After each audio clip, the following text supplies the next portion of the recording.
नमस्कार, स्वागत है आप सभी का हमारे खास प्रोग्राम क्रिमिनल में। मैं हूं आपके साथ शालिनी पटनायक। जब इंसान के अंदर इंसानियत खत्म हो जाती है, जब पुलिस का खौफ निकल जाता है, जब संसार से मोह नहीं रह जाता, तो वो बन जाता है क्रिमिनल और जुर्म की दुनिया में अपराध के काले पन्नों पर अपना नया आधार कार्ड बनवा लेता है, जिसका पता कई अपराध से गुजरते हुए आखिर में जेल होता है। जुर्म के अनोखे अफसाने और हैरत अंगेज और खौफनाक वारदात की खून से सनी तस्वीरों को आपके रोंगटे खड़े कर देंगी, लेकिन हमारा मकसद सनसनी फैलाना नहीं, बल्कि आपको सावधान करना है। कहीं कातिल आपके आसपास तो नहीं। तो आज मैं हाजिर हूं सनसनी से भरी कई वारदाताओं के किस्सों को लेकर, जो कराएंगी आपके सच से सामना और रूबरू कराएंगी आपको दुनिया की सच्चाई से। हम आपको दिखाएंगे जुर्म से जुड़ी हर खबर, क्योंकि आपके हर तरफ घूम रहे हैं क्रिमिनल। तो हो जाइए तैयार और खोल लीजिए आंख और कान।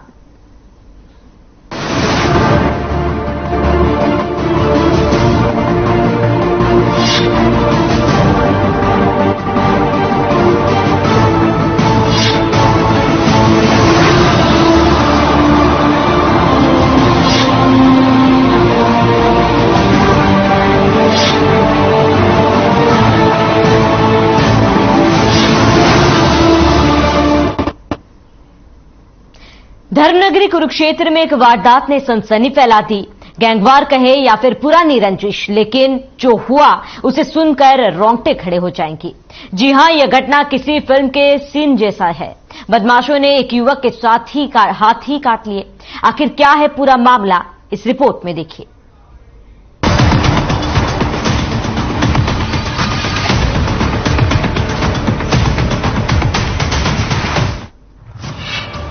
धर्मनगरी में एक बार फिर हुआ अधर्म। कुरुक्षेत्र में हुआ हाथ काटने का जुर्म। पेश है शोले फिल्म की एक नई कहानी। वही फिल्मी अंदाज और एक नई वारदात, मानो अपराधियों ने किसी फिल्म के डायरेक्टर के लिए एक नई कहानी लिखती हो। कहानी को शोले फिल्म से मिलती जुलती है। पुरानी रंजिश एक युवक के लिए इतनी भारी पड़ गई कि उसे हाथ से हाथ धोना पड़ गया। लीजिए सुनिए दर्द की एक और नई कहानी। धर्मनगरी में एक युवक के हाथ काटकर अपने साथ ले जाने वाले 2 आरोपियों को पुलिस ने गिरफ्तार करने में कामयाबी हासिल की है। आरोपियों के तार कहां से जुड़े हैं, सुनकर आप भी सहम जाएंगे। आरोपी लॉरेंस बिश्नोई गैंग के गुर्गे बताए जा रहे हैं। पुलिस के अनुसार इस मामले में 8 लोग शामिल हैं। कुछ लोग फिलहाल जेल में बंद हैं। पुलिस का दावा है कि अन्य आरोपियों को भी जल्द गिरफ्तार कर लिया जाएगा। ज्यादा जानकारी के लिए फ्लैशबैक में जाना होगा। जानते हैं कि 9 जनवरी को एक बहुत ही ग्रुसम इंसिडेंट जो है कुरुक्षेत्र हवेली जो जीटी रोड पर स्थित है, वहां एक बड़ा ग्रुसम इंसिडेंट 9 तारीख को हुआ था, जिस घटना में जुगनू नाम का व्यक्ति है जो राड़ा गांव का रहने वाला है, उसके दोनों हाथ काट दिए गए थे। न केवल हाथ काटे, हाथ काट के उनको ये जो एक्यूज आए थे अपने साथ उनके हाथ भी ले गए थे। तो इस घटना की गंभीरता को देखते हुए इसमें एसआईटी का गठन किया गया था और CIA 1 को इसकी तफ्तीश जो है दी गई थी। तो तब से लगातार जो है इसमें काफी टीम्स बना के अलग अलग जगह इसमें रेड्स की गई और आज जो है इसमें जितने एक्यूज थे 2 व्यक्तियों को इसमें अरेस्ट किया गया है। बीते सोमवार को जीटी रोड पर कुरुक्षेत्र हवेली के पास एक दिल दहला देने वाली वारदात सामने आई थी। 2 गाड़ियों में सवार होकर आए कुछ बदमाशों ने करनाल जिले के राड़ा गांव निवासी जुगनू राणा के दोनों हाथ काट दिए। यही नहीं, आरोपी पीड़ित के हाथ काटकर अपने साथ ले गए। पुलिस ने इस घटना को गैंगवार बताया था। दरअसल जिस युवक के हाथ काटे गए उसका भी आपराधिक रिकॉर्ड होने की बात सामने आई थी। पीड़ित जुगनू और गैंगस्टर के बीच पहले ही रंजिश होने की बात सामने आई थी। इस मामले में कार्रवाई करते हुए पुलिस ने 4 दिन बाद 2 आरोपियों को गिरफ्तार कर लिया है। बताया जा रहा है कि सभी आरोपी लॉरेंस बिश्नोई गैंग के गुर्गे हैं। और जैसा कि उस दिन बीटीपी हुई थी, जिस गाड़ी में आए थे रिट्स गाड़ी, वो भी इनसे बरामद की गई और बाकी जो इसके अंदर इन्वॉल्व हैं ऑलमोस्ट सभी के नाम आ गए हैं और उन पे भी रेगुलर रेड की जा रही है और बहुत जल्द बाकी अभियुक्तों को भी इस केस के अरेस्ट किया जाएगा। पुलिस ने इनके पास से वारदात में काम में लिए गए 2 कटर और कार भी जब्त की है। पुलिस दोनों आरोपियों को कोर्ट में पेश कर रिमांड पर लेकर पूछताछ करेगी। इस मामले में कुल 8 बदमाश शामिल थे, जिनमें से कुछ जेल में भी हैं। पुलिस उन्हें भी जल्द गिरफ्तार कर पूछताछ करेगी। Bureau report Kurukshetra.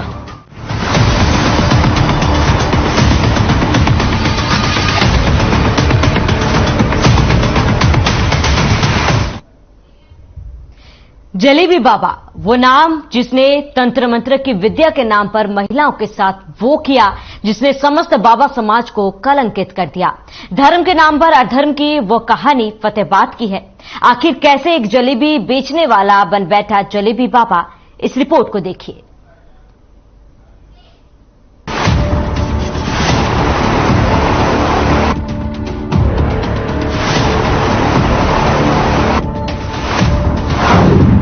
जलेबी बेचने वाला आखिर कैसे बन गया महिलाओं की आबरू का सौदागर?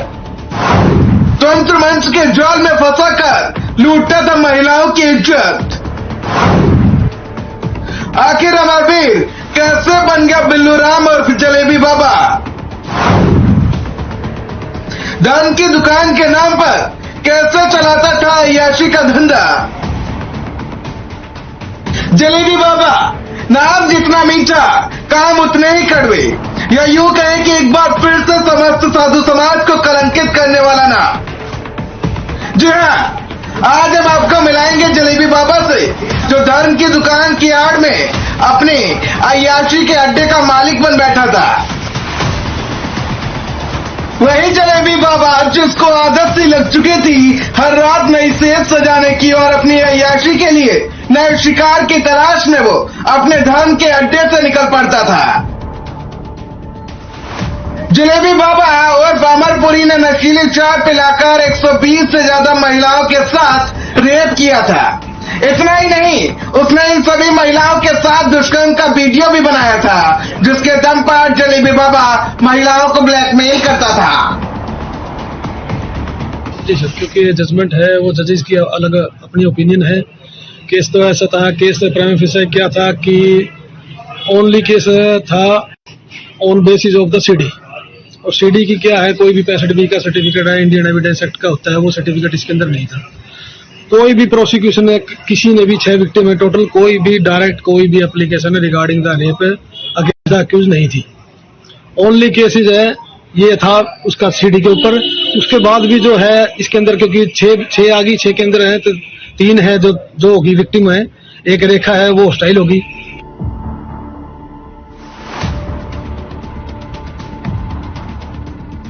जलेबी बाबा की करतूतें ऐसी जिन्हें सुनकर कलेजा कांप जाए।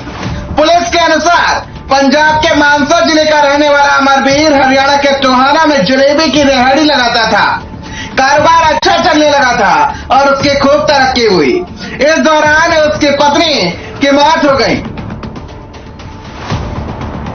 कहा जाता है कि पत्नी की मौत के बाद अमरवीर किसी तांत्रिक के संपर्क में आया था। पंजाब से आए इस तांत्रिक को अमरवीर ने अपना गुरु मान लिया और उससे तंत्र मंत्र की विद्या सीखी। उसके बाद अमरवीर कब जलेबी की रेहड़ी से जलेबी बाबा बन गया पता ही नहीं चला। एक और पाखंडी बाबा की खुली पोल। जलेबी बाबा की करतूतों का बजा ढोल। अब जेल की सलाखों में कटेगी बाबा की हर रात। अब बाबा की दुकान जेल में चलेगी। जलेबी बाबा जेल में तेरा जलेबी।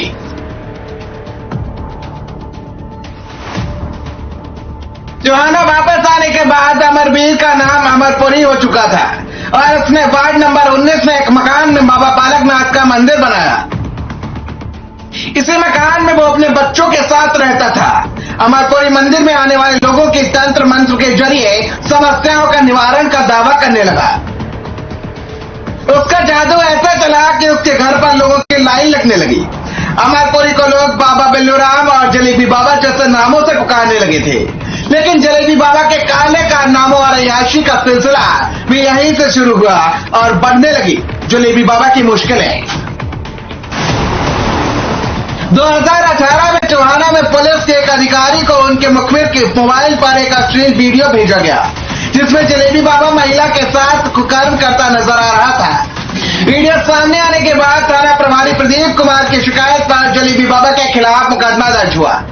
अमरपुरी और जलेबी बाबा को जब पकड़ा गया तो उसके पास से महिलाओं के साथ रेप करने के 120 से ज्यादा वीडियो बरामद हुए। पुलिस के पूछताछ में जलेबी बाबा ने बताया कि इलाज के नाम पर वह महिलाओं को बुलाता था, जिसके बाद नशीली चाय पिलाकर महिलाओं के साथ रेप की वारदात को अंजाम दिया करता था और उनके वीडियो भी बना लेता था। जलेबी बाबा और अमरपुरी अश्लील वीडियो के सहारे महिलाओं को ब्लैकमेल करता था। बदनामी के डर से महिलाओं ने उसके खिलाफ चुप्पी साध रखी थी और इसी बीच एक महिला ने उसके खिलाफ शिकायत की, जिसमें उसके खिलाफ आईपीसी की धारा 328, 376 और 506 के तहत मुकदमा दर्ज हुआ था। जलेबी बाबा की गिरफ्तारी के बाद उसके पास अश्लील वीडियो, बाबूत, नशे की गोलियां और वीसीआर बरामद हुआ था। कोर्ट ने इस मामले में अब जलेबी बाबा को 14 साल कैद की सजा, 35,000 का जुर्माना भी लगाया है। उसे आईपीसी की धारा 376C 7 साल, पॉक्सो एक्ट में 14 साल, आईटी एक्ट में 5 साल की सजा सुनाई है। सभी सजाएं एक साथ चलेंगी। हालांकि आर्म्स एक्ट के मामले में उसे बरी कर दिया गया है।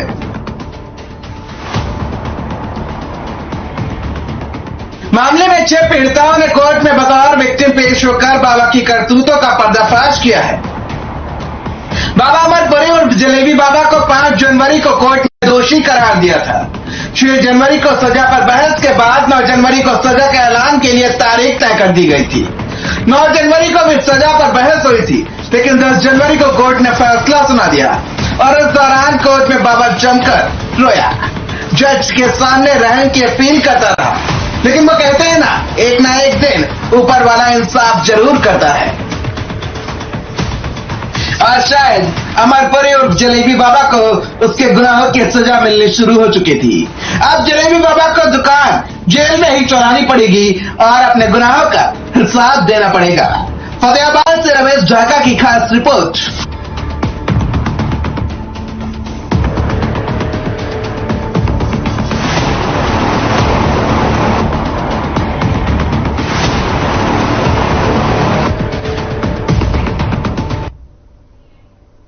अपराधी आजकल इतने शातिर हो गए हैं कि आपको पता ही नहीं चलेगा और आपका खाता खाली हो जाएगा। आंखों से काजल चुराना तो आपने सुना ही होगा, लेकिन अब आंखों के काजल के साथ साथ आपकी उंगलियों के निशान भी चोरी हो सकते हैं। आखिर कैसे, देखिए खास रिपोर्ट।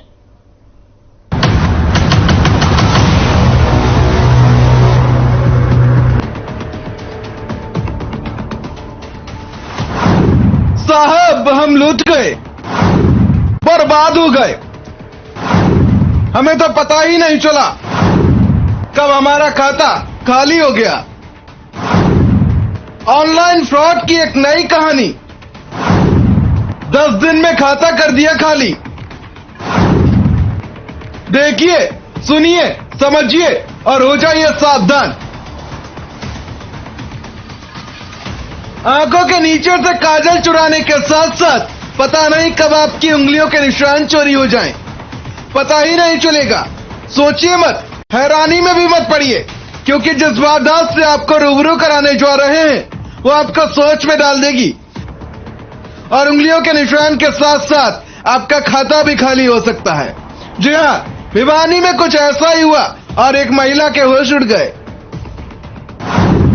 ना ओटीपी की जरूरत, ना ही खाता धारक की, बस जरूरत है तो शातिर दिमाग की। जी हां, इसे कहते हैं एपीएस फ्रॉड।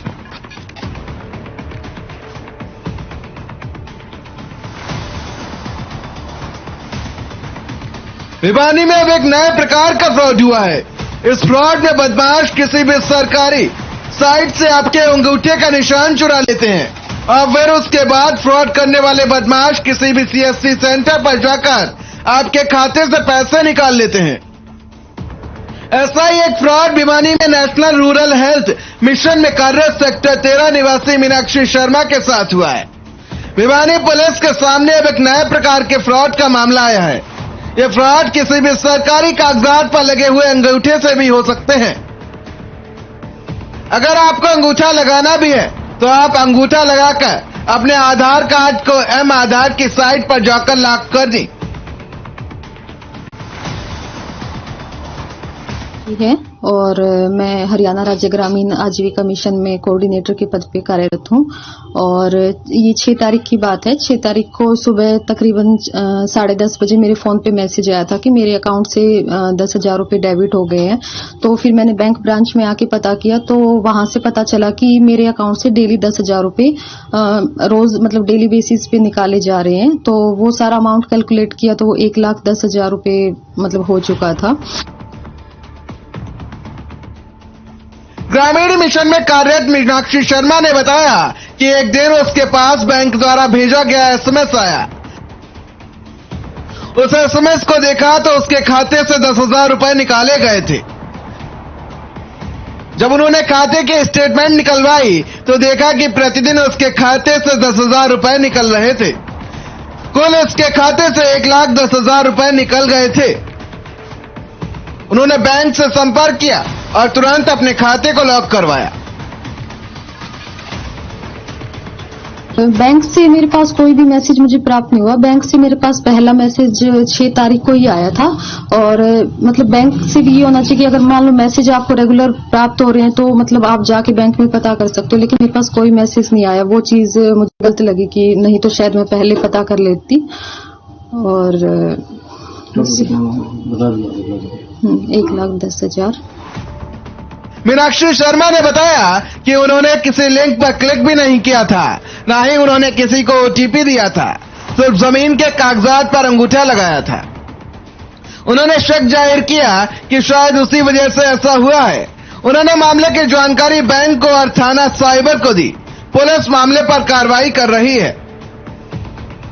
इस मामले में हमें यही शिकायत प्राप्त हुई है कि मेरे पैसे जिस लड़की ने, मीनाक्षी नाम की लड़की ने हमें शिकायत दी है कि उसके पैसे किसी नाम पता ना मालूम द्वारा निकाल लिए गए हैं, जबकि उसने ना कोई ओटीपी शेयर किया, ना कोई उसके पास कोई कॉल आई है। इसकी हमने जांच की तो ये मामला एईपीएस फ्रॉड से संबंधित पाया गया, जिसमें इसका फिंगरप्रिंट का मिसयूज करके और बैंक के द्वारा इसके पैसे निकाले गए हैं। इसके संबंध में हमने बैंक को लेटर लिख दिया था शिकायत प्राप्त होते ही, और बैंक से ही जैसे रिकॉर्ड हमारा प्राप्त हो जाएगा हम आगे की कार्रवाई नियमानुसार की जाएगी। तो क्या लगता है लोग कुछ साइबर क्रिमिनल्स हैं जो सरकार के कुछ ऑनलाइन रिकॉर्ड का, जमाबंदी का रिकॉर्ड का मिसयूज करते हैं और जमाबंदी रिकॉर्ड में हमारे फिंगरप्रिंट सेव होते हैं, जो फिंगरप्रिंट से क्लोन करके और उसे साइबर अपराध करते हैं। वहीं साइबर थाना प्रभारी विकास ने बताया कि एक नए प्रकार का फ्रॉड हुआ है। सभी को अपने आधार कार्ड के निशान को लॉक करवाना चाहिए। उन्होंने बताया कि मीनाक्षी की शिकायत पर कार्रवाई की जा रही है। उनका यह फ्रॉड एपीएस से हुआ है। ये लोग निशान को क्लोन कर उससे पैसे निकाल लेते हैं। मेरी आम जन से अपील है कि अभी इस तरह के मामलों को देखते हुए, एईपीएस फ्रॉड के मामलों को देखते हुए सभी लोग अपने अपने आधार कार्ड के बायोमेट्रिक्स को लॉक करें। इसके लॉक करने का तरीका हमने पहले ही प्रेस में जारी कर दिया है और इसमें लॉक करने के लिए आपको आधार कार्ड की साइट पर जाकर अपने आधार कार्ड को लॉगिन करना है और उसमें लॉक अनलॉक फिंगरप्रिंट के ऑप्शन पे जाके उसको आप लॉक कर सकते हैं और उसको जब आपको आधार कार्ड कहीं पे लगाना है तो आप उसको वहीं से अनलॉक कर सकते हैं। देखा जाए तो कहीं ना कहीं पुलिस भी साइबर अपराधियों के आगे बेबस नजर आ रही है। लगातार हो रही घटनाएं कहीं ना कहीं साइबर सेल के काम पर सवालिया निशान खड़ा कर रही हैं। अब देखना होगा कि आखिर क्या कुछ कार्रवाई पुलिस और साइबर सेल इसमें करती है। भिवानी से दीपक मुट्रेजा की खास रिपोर्ट।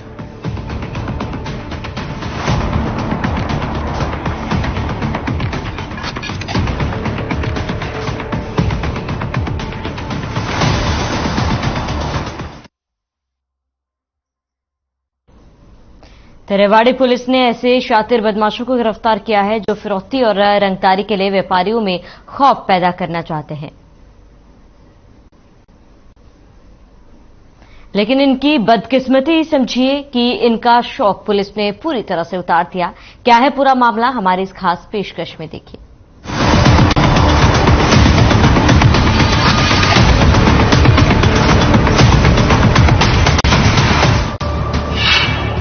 फिरौती के लिए व्यापारी को पीटा, लाठी डंडों से ताबड़तोड़ हमला, खौफ पैदा कर पैसे वसूलने की कोशिश, अब कानून की गिरफ्त में गला। पुलिस की गिरफ्त में खड़े इन लोगों को देखिए। इनको फिरौती और रंगदारी वसूलने का शौक चढ़ा था, जिसके लिए वो लोगों में, व्यापारियों में खौफ पैदा करना चाहते थे। इनकी इसी शौक या यूं कहें सगल का शिकार एक फल व्यापारी बन गया और ये लोग उस पर जानवरों की तरह टूट पड़े। सीसीटीवी में कैद इन तस्वीरों को देखिए, किस तरह का वहसीपन ये लोग एक व्यापारी और उसके यहाँ काम करने वाले लोगों के साथ दिखा रहे हैं। रेवाड़ी के मोहल्ला गुड़िया सराय निवासी पपीता व्यापारी दीपक की बिटवाना मंडी में पपीते की दुकान है, जिससे इन बदमाशों ने फिरौती मांगी थी, लेकिन दीपक ने इसका विरोध किया। इसी को लेकर लाठी डंडों से लैस बदमाशों ने दीपक और वहां काम करने वाले कर्मचारियों को बुरी तरीके से पीटा। तस्वीरों को देखकर आप भी अंदाजा लगा सकते हैं कि व्यापारी पर हमले के वक्त ये बदमाश सिर्फ और सिर्फ उसे पीटने पर ध्यान दे रहे थे। इन्हें इस बात से कोई फर्क नहीं पड़ रहा था कि इनके हमले में व्यापारी और उसके यहाँ काम करने वाले लोगों को कितनी चोटें आ रही हैं, कहाँ चोटें आ रही हैं और किस तरीके से चोटें आ रही हैं। मंडी में एक वारदात हुई थी सुबह सुबह। यहाँ पर जो दीपक नाम का व्यापारी है जो पपीते का व्यापार करता था, उसके यहाँ गोदाउन पे घुस के कुछ गुंडों ने हमला किया था उस पर, और जो उनका हमले का उद्देश्य था भय पैदा करना था या इस कारोबार में हिस्सेदारी डालना था या मंथली भी उनका मांगना एक उद्देश्य था इसमें। तो इस संदर्भ में हमारे जो एसपी रेवाड़ी हैं उनके दिशा निर्देश में हमने टीमें गठित की थी दोषियों को पकड़ने के लिए, और 24 घंटे के दौरान हमने 3 दोषियों को पकड़ लिया, जिनमें से एक का नाम दिनेश है, एक का नाम सुमित है, एक का नाम अजय है। इसमें एक तो यहाँ का बार गुजर का रहने वाला जो दिनेश है और जो अन्य 2 व्यक्ति वो आसोदा गांव के रहने वाले हैं जो बहादुरगढ़ के पास है। वारदात की जानकारी मिलते ही डायल 112 मौके पर पहुंची, लेकिन तब तक बदमाश वहां से फरार हो चुके थे। पुलिस ने घायल अवस्था में व्यापारी दीपक को रेवाड़ी के निजी अस्पताल में भर्ती कराया, जिसके बाद मॉडल टाउन थाना पुलिस ने मामले में शिकायत दर्ज की और सीसीटीवी फुटेज के आधार पर बदमाशों का पहचान करने में जुट गई। बदमाशों की गिरफ्तारी के लिए टीम का गठन किया गया और आखिरकार पुलिस इन बदमाशों तक पहुंच गई। पुलिस ने गिरफ्त में आए बदमाशों का जब रिकॉर्ड खंगाला तो पता चला कि इन पर पहले से भी आपराधिक मामले दर्ज हैं। तो इनकी जो संलिप्तता हमें इसमें मिली है, इसमें हमें वीडियो फुटेज भी मिली थी, और जो इनके अन्य जो साथी हैं, जो दोषी हैं, वो अभी भागे हुए हैं। उनके पकड़ने के लिए अभी प्रयास जारी है, हमारी टीमें लगी हुई हैं। जो दोषी हमने पकड़े हैं आज, इनका हम कोर्ट से रिमांड लेंगे और रिमांड के दौरान इसमें जिसकी भी संलिप्तता आएगी उनको बहुत जल्द गिरफ्तार किया जाएगा। वारदात के 24 घंटों के अंदर ही पुलिस ने बदमाशों को काबू करने में कामयाबी हासिल कर ली, लेकिन जिस तरीके से इन्होंने वारदात को अंजाम दिया उससे साफ तौर पर दिखा कि इन्हें ना तो पुलिस का कोई खौफ है, ना ही कानून की कोई कद्र। अपराध की दुनिया में कदम रखने के बाद ये इस कदर अंधे हो चुके हैं कि किसी को भी मारना पीटना इनके लिए कोई बड़ी बात नहीं है। तभी तो व्यापारी पर ये इस कदर टूट पड़े जैसे कोई इंसान ना हो। फिलहाल पुलिस ने बदमाशों को गिरफ्तार तो कर लिया है, लेकिन अब देखने वाली बात यह होगी कि पुलिस इनके और साथियों तक कब तक पहुंच पाती है और पीड़ित व्यापारी को कब तक न्याय मिल पाता है। रेवाड़ी से चैन सिंह की रिपोर्ट।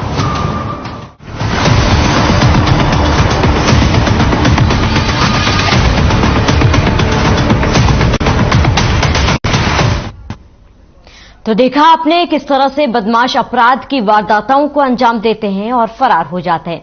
लेकिन कहते हैं ना कि अपराध की उम्र ज्यादा लंबी नहीं होती और कानून के हाथ इतने लंबे होते हैं जो बदमाशों की गिरेबान तक पहुंच जाती है। फिलहाल अपराध की इन सच्ची तस्वीरों में मेरे साथ इतना ही। मुझे दीजिए इजाजत। नमस्कार।